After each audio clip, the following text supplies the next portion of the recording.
So, is it the end? I don't believe so. Others think so.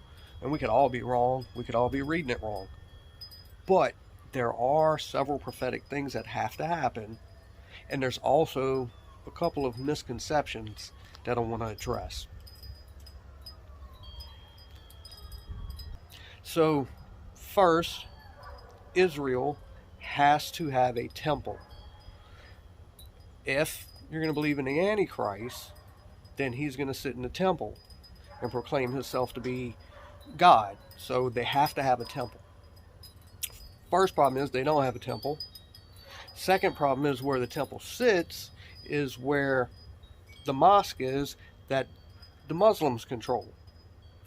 So Israel would have to get the temple site back out of the hands of the Muslims. That's going to be a hard ordeal, but not impossible. That could even result out of the war, but who knows?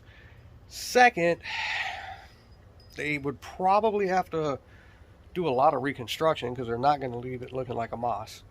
They also have to return to a sacrificial system and burnt offering system.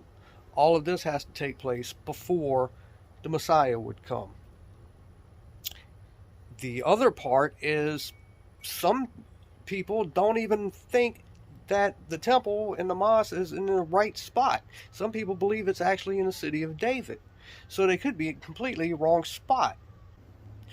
So the other problems are, or misconceptions, is that there is what's known as the Temple Institute. That's the guys some of y'all may have seen that are working on building things for the third temple. They're a very, very small group. Also, the Orthodox Jews believe that the third temple is a spiritual temple and not even a real temple. So there's that to contend with. So as I said, there's a lot of things that are problematic and there's a lot of things that are misconceptions. So according to Romans 11, Paul, in the church's teaching, Paul teaches that the Gentiles have received the teachings and salvation of Jesus in order to make Israel jealous, therefore saving all of Israel. So all of Israel has to be saved.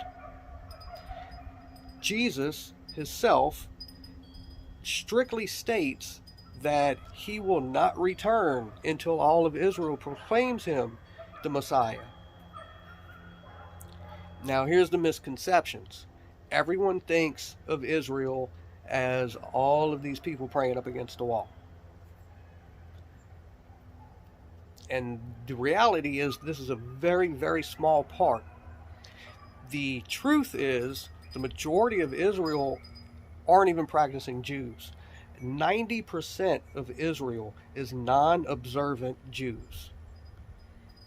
The majority of them practice in a lot of New Wave stuff, and they practice in a lot of the Eastern cultures and Hinduism. Israel let out a advertisement on how they support homosexuals over the Muslim neighbors. Tel Aviv is just like San Francisco, and when you get to America, 80% of the Jews in America are non-observant. So again, all of these Jews, first off, all the Jews have to return to Israel first. That means Jews from America have to return to Israel. So some big mass exodus again has to happen where all the Jews are going to return to Israel.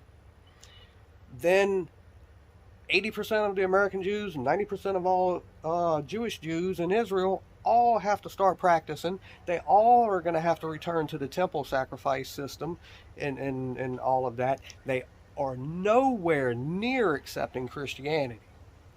If they don't even practice their own Judaism, they are nowhere near accepting Christianity. And that is a fact. You can talk to most Jews till you're blue in the face and they're not going to accept anything from the Christian church. Several reasons for what the Christian church has done. the Easter Bunny, Santa Claus, all of these things, they're no way at all going to accept any type of idolatry, because that's right there against law of Moses. So there's a lot of work that has to be done. There's a lot of repair between the Christian church and Judaism that's going to have to take place. There's a whole different approach to evangelizing that's going to have to take place. The Christian church, their whole approach to Judaism is really a non-starter. Most of whatever Jews you see in America that are Christian, which are like your Messianic Jews, as I've taught before, that comes out of the Jesus movement from the 70s, and most of all of those Jews were also raised non-practicing Jews. So, anyways, take it as you will, but I just wanted to share some things and let y'all see some stuff on a different perspective here. So anyways, shalom and peace be with Israel.